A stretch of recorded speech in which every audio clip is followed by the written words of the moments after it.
Broncos country. Unfortunately, the Kansas City Chiefs have won another Super Bowl. Now, when I'm recording this, it is in the early hours of Wednesday morning, so I don't know if you're going to be seeing this on Thursday or later in the day, Wednesday. I just need to get it edited and whatnot, so I don't know when you'll exactly be seeing this. But with the unfortunate news of Kansas City winning another Super Bowl, they now take the division lead with 4 total Super Bowls, with both us, the Broncos, and the Raiders in second place, each of us having 3, and the Chargers have 0. Not only that, but we no longer have the sole back-to-back championships within the division. That now belongs to the Kansas City Chiefs as well. But I think we learned something from the Chiefs this year. Even in a perceived down year, they were able to go to the Super Bowl with an elite quarterback in Patrick Mahomes, and it hurts me to say that. It really does. But we've seen what an elite quarterback can do for Kansas City, because a lot of people are saying, oh, the Kansas City Chiefs, they don't have any receivers. Rashee Rice really stepped up in a big way. They're a rookie. Of course, they have Travis Kelce at tight end, but had to trade for McCole Hardman from the Jets, get him back on the squad. And so, of course, they had a defense as well, but I think we saw the effects that an elite quarterback can have towards an NFL championship. So in today's video, I am going to do a mock draft where the Denver Broncos trade up to the number 1 overall pick to select their quarterback of the future. Now, I don't want to say that this is going to happen, because I don't know if it will. It could happen, it could not happen. I'll probably state that a couple times in this video, but I don't think it will necessarily happen, but I also think that it won't happen. If Sean Payton likes a guy, he said he's looking to fall in love with a quarterback. If he falls in love with a quarterback and he wants to trade him and get him, I don't expect him to be denied. The Denver Broncos, that ownership group, put a lot of trust in Sean Payton, paying him all that money to become the head coach of the Denver Broncos. Him and George Payton, of course, have that great working relationship, and I think the owners are going to want Sean Payton to go and get his guy. I don't think they're going to have any problems trading any draft picks if they want to go and get a quarterback. Now, we'll get into the compensation later, but I don't think they're going to trade Pat Surtain. I don't think they're going to trade any players.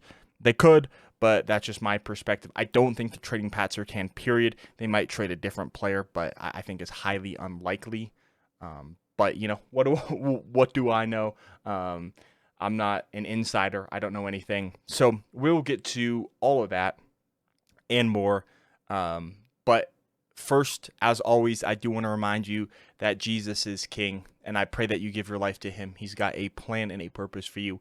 And if you accept Jesus as your Lord and Savior, then you get to go to heaven. It's that simple. It's that easy. Because of Jesus' sacrifice on the cross, dying for our sins and being raised from the dead 3 days later, that is how we can have forgiveness of our sins, if we have faith in Jesus that he truly did that.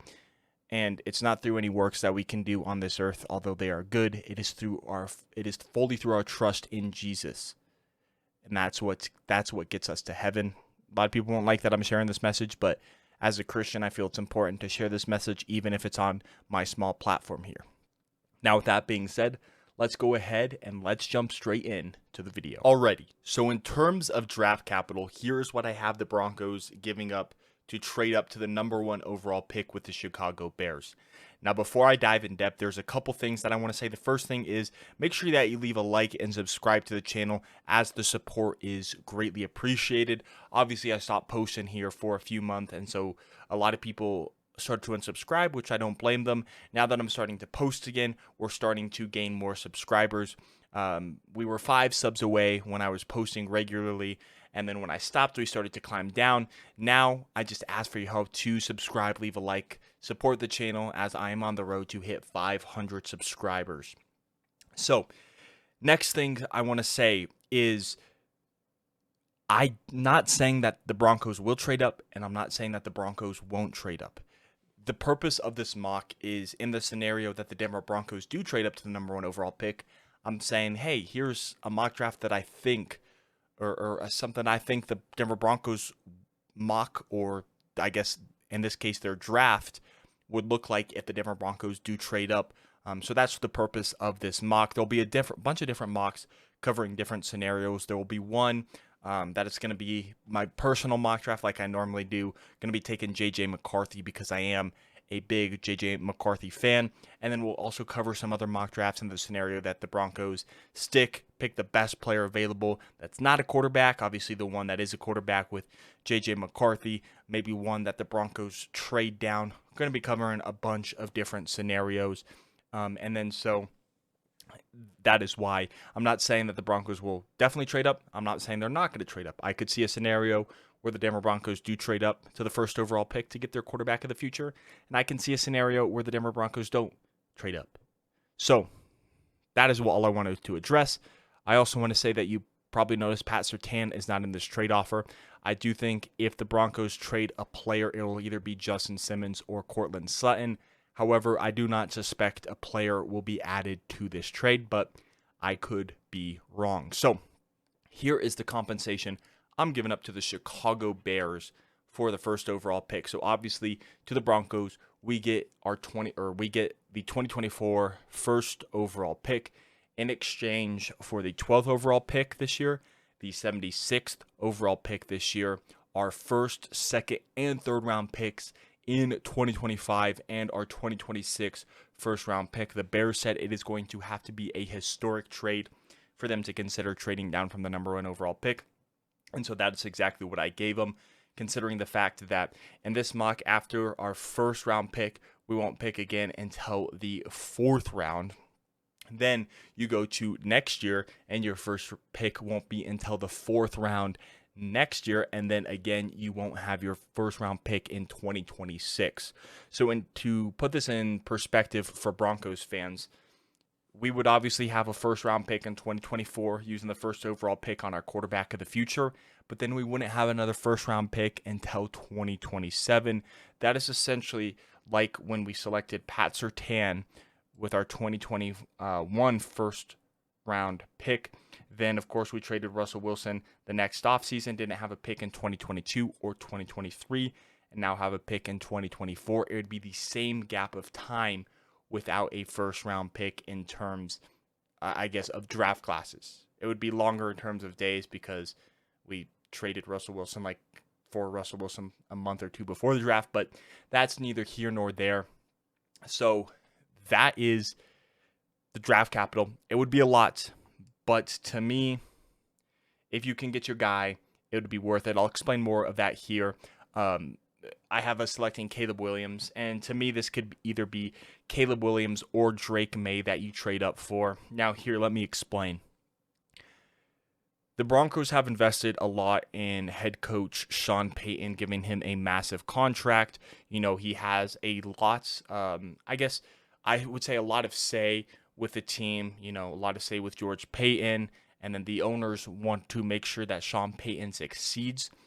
So I think that if Sean Payton identifies a guy in this draft and he wants to trade up and go and get that guy, I don't think the owners are going to deter him from that. I think everything's going to be signed off on.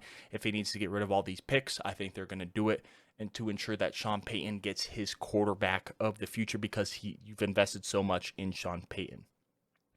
Now, before I jump into Caleb Williams as a player, I guess the first thing that I do want to say is I could see this being, like I said earlier, Caleb Williams or Drake May.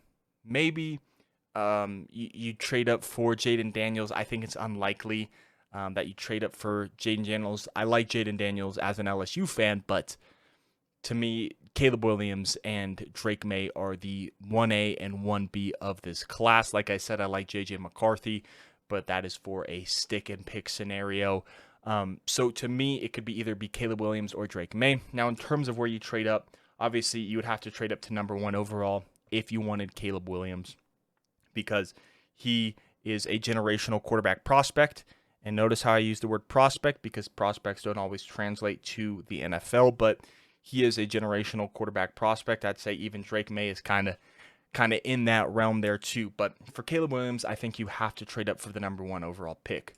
Now for Drake May, it's interesting because you could try and trade up with Washington at 2, maybe for a little bit of a cheaper deal.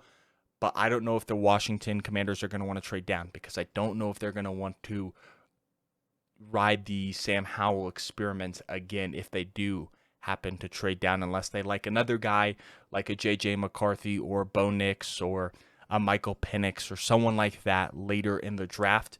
So to me, I think it would be hard to trade with Washington, because I think they're going to want to take one of Caleb Williams or Drake May. I think New England is going to want to stick at 3 and take Jaden Daniels. So I think you have to trade up for number 1, even if you want Drake May. But, I could be wrong. But that's just my scenario. Now, let's go ahead and actually talk about Caleb Williams. Caleb Williams is an improviser at the quarterback position. In terms of what he can do with his legs, he can extend the pocket, or he can extend the play rather. Sorry, it's really early. It's about 2, almost 3 in the morning when I'm recording this. But Caleb Williams, he can extend the play with his legs, get outside the pocket, buy some time, roll out, throw on the run, or if he needs to go and scramble and pick up the first down with his legs, he can do that with his legs. Obviously, there's quarterbacks who can do it, but I think in terms of this draft class, Caleb Williams is the best at that. And then you look and his arm, in terms of arm strength, he has got a great arm in terms of arm strength. That is obviously, like I said, really strong in terms of arm strength and really accurate. Has a great deep ball. I would say maybe the one thing that you would be concerned about, and it's more of a mechanical thing, is the delivery. Gets it out maybe a little bit slower than other quarterback prospects, but that's not something that I am too worried about. To me, Caleb Williams is the surefire, clear-cut number 1 quarterback in this class, and that's no shots at Drake May. I really like Drake May, and I would not be mad if the Denver Broncos trade up and select Drake May. I think both of them would be great options, but in my opinion, Caleb Williams is the number 1 quarterback in this class, and that's why I have the Denver Broncos trading up for him. Caleb Williams, during his time at college with the 1 year at the University of Oklahoma and then the past 2 seasons at the University of Southern California, Caleb Williams has played in 37 games, has thrown 735 completions on just under 1,100 attempts. He's thrown for just over 10,000 yards with 93 touchdowns to 14 interceptions with a 169.3 passer rating. Caleb Williams would be the Denver Broncos quarterback of the future. Like I said earlier in the intro, we've seen what elite quarterbacks can do, and the Denver Broncos getting their quarterback of the future would be a huge success. And not only would it be a huge success if the Denver Broncos get the quarterback of the future. Geez, I am having a hard time pronouncing things right now. But if the Denver Broncos, we do get our quarterback of the future, not only would it be monumental to compete with the Kansas City Chiefs and Patrick Mahomes, but to me, if Caleb Williams pans out, it would be the best quarterback that the Denver Broncos have drafted in our history, because, of course, John Elway drafted first overall by the Colts, but obviously didn't want to play there, so he was traded to us. Peyton Manning, we signed in free agency. The best quarterback that we have ever drafted in our franchise's history was Smokin' Jay Cutler. So, to me, Caleb Williams would not only be a monumental draft pick in terms of competing right now, but also being potentially the best quarterback that the Denver Broncos have ever drafted and developed themselves. Drafted themselves and developed. Of course, we developed John Elway, but we didn't draft him. So, even though I like to say we drafted him, in a technicality, we didn't. But yeah, that is my spiel on Caleb Williams. Let's go ahead. Let's continue with our next pick in this mock draft. Alrighty. So with our 4th round pick, 121st overall, I have us selecting Justin Eboigbe, defensive lineman out of Alabama. Now, to me, Eboigbe, he can play both interior defensive lineman or he can play outside as an edge rusher. He does have that versatility, but in my opinion, I think that Aboigbe should play as an interior defensive lineman, and this is a position that the Denver Broncos desperately need and that you will see me address in future mock drafts. The first thing that I want to say, though, is I do not have the Denver Broncos selecting an edge rusher in this entire mock draft, and here is the reason why. Firstly, I like the young guys that we have at the position in Nick Benito, Baron Browning, and Jonathan Cooper. I think those three are tremendously talented, and I think that with the true number one edge rusher, that will help all of them develop. So to me, I'm looking at the Denver Broncos potentially signing either Josh Allen, the edge rusher, obviously, or I have a signing Danielle Hunter. I could see either of the Broncos going after either of those two. And the main reason for this is I think that Nick Benito can develop into the number one edge rusher with that true number one edge rusher right now opposite the field of him. And then, of course, have rotational guys with Baron Browning and Jonathan Cooper. So that's why I don't have the Broncos selecting an edge. And before you say anything about the cap space, I don't think the Broncos are going to make many moves this offseason. In all honesty, I think that the big move is going to be an edge rusher and then maybe some depth signings and re-signings with the rest of the cap space. But I don't think the Denver Broncos, I don't think we spend that much this season before you comment anything like that. But to me, let's get back to Justin Aboigbe. Justin Aboigbe is an elite run defender, and this is something that we need tremendously. You look at the defensive line with DJ Jones, Zach Allen. Zach Allen, pretty good pass rusher. DJ Jones solid at stopping the run. Matt Henningsen, he played all right last season. Ioma Uwazurike, I don't know if he'll be back with the team after being suspended the entire season for betting on games. So to me, we have to address the defensive line position, whether in this mock draft, it's in the 4th round, obviously, with our trade up for our quarterback of the future, or if it's a stick and pick, maybe in the 3rd round, you address defensive line, maybe even the 1st round if it's the best player available. Although I'm not a huge fan of any defensive linemen in the 1st round at the Denver Broncos spot. Or maybe it's even if the Denver Broncos trade back, pick maybe a wide receiver in the 1st round and then address the defensive line in the 2nd round. But I think the Denver Broncos, we need to address this position of defensive lineman because we had one of the worst rush defenses in the entire league last year. So it is important that we take care of this position and solidify the run game on defense, because in terms of our secondary, it was really solid last year. We just needed to stop the run. That was our biggest weakness on defense.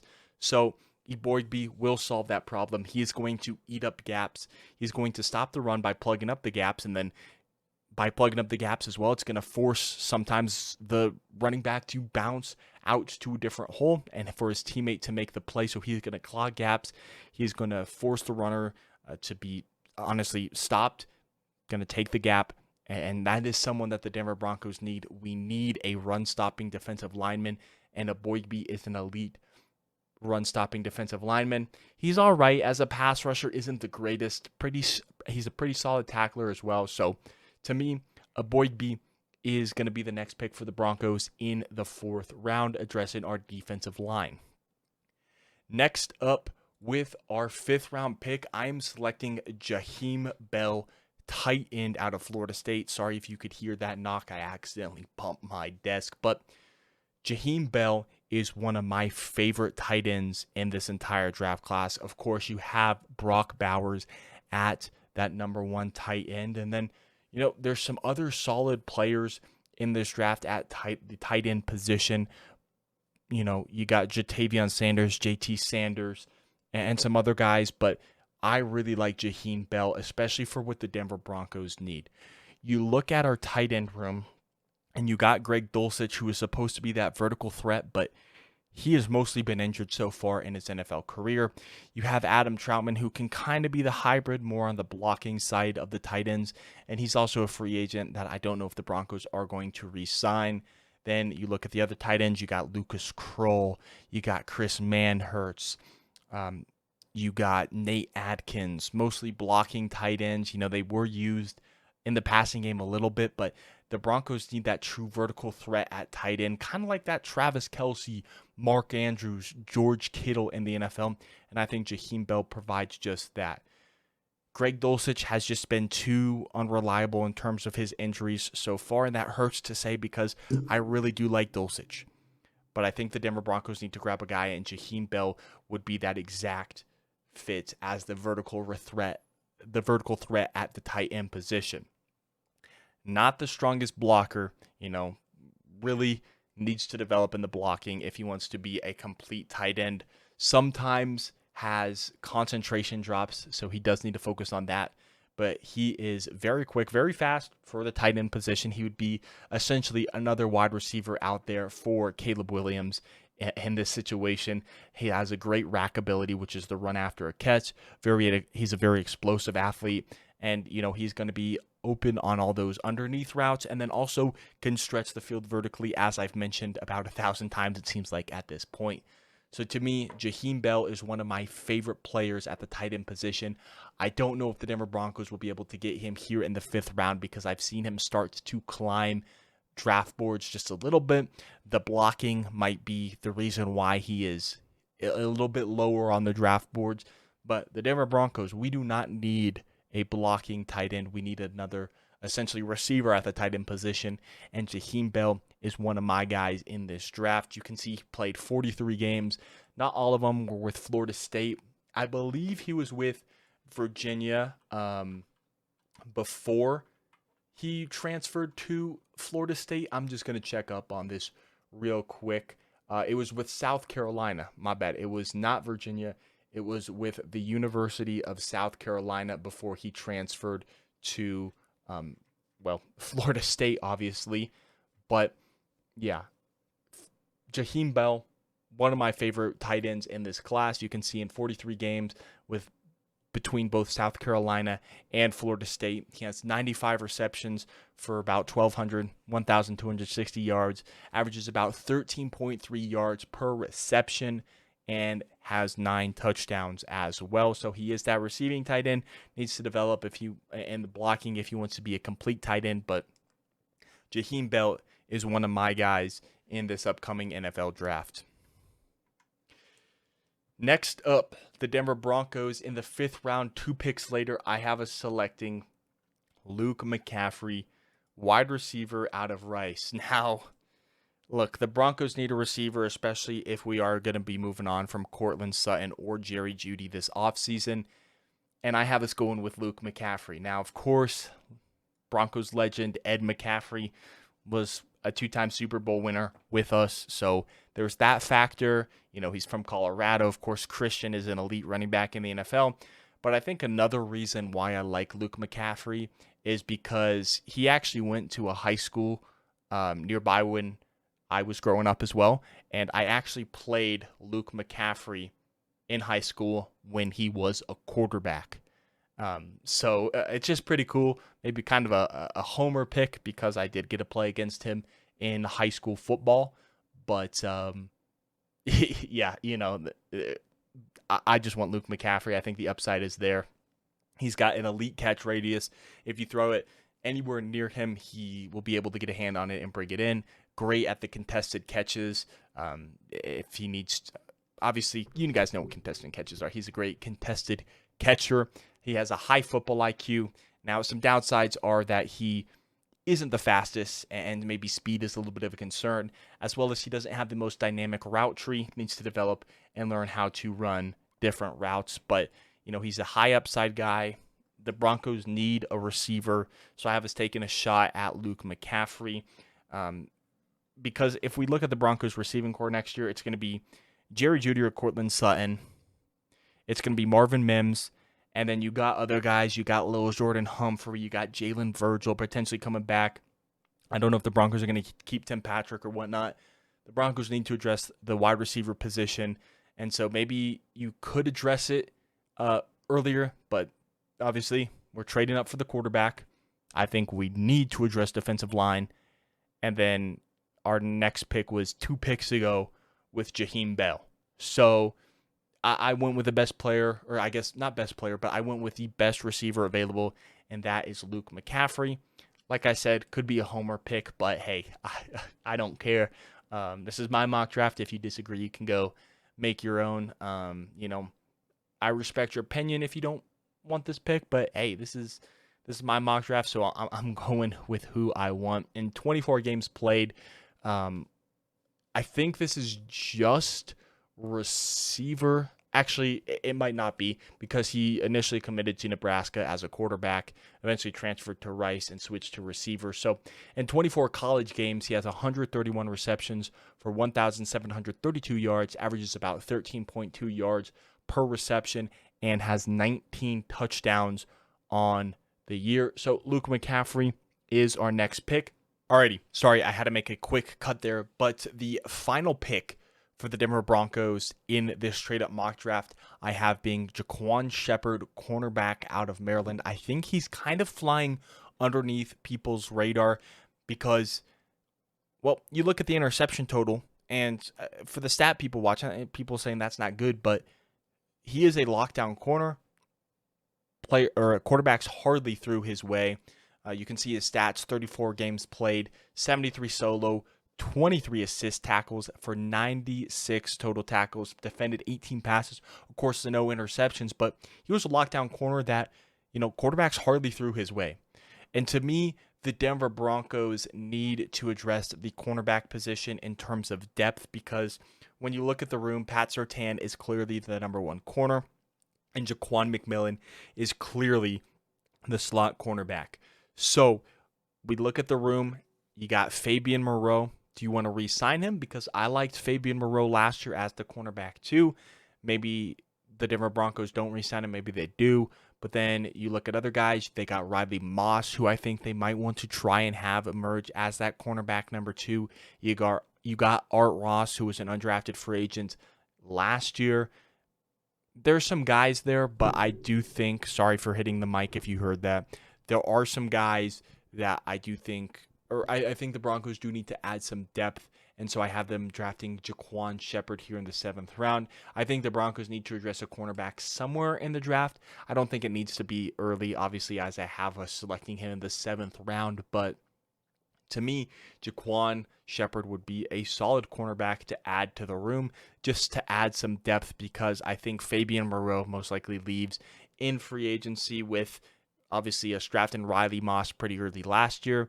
And then I also think K'Wan Williams will be leaving, who was injured for a majority of this past season, and with the emergence of Jaquan McMillan, I think that, we don't no longer need that slot cornerback. So to me, I do have us selecting Jaquan Shepherd out of Maryland, a shutdown corner who is with the University of Cincinnati before transferring to the University of Maryland. But that is my mock draft. Let me know your thoughts on it in the comment section below. Make sure you leave a like and subscribe to the channel, as the support is greatly appreciated. And my name is Parker, and I will catch you in the next one. Peace out.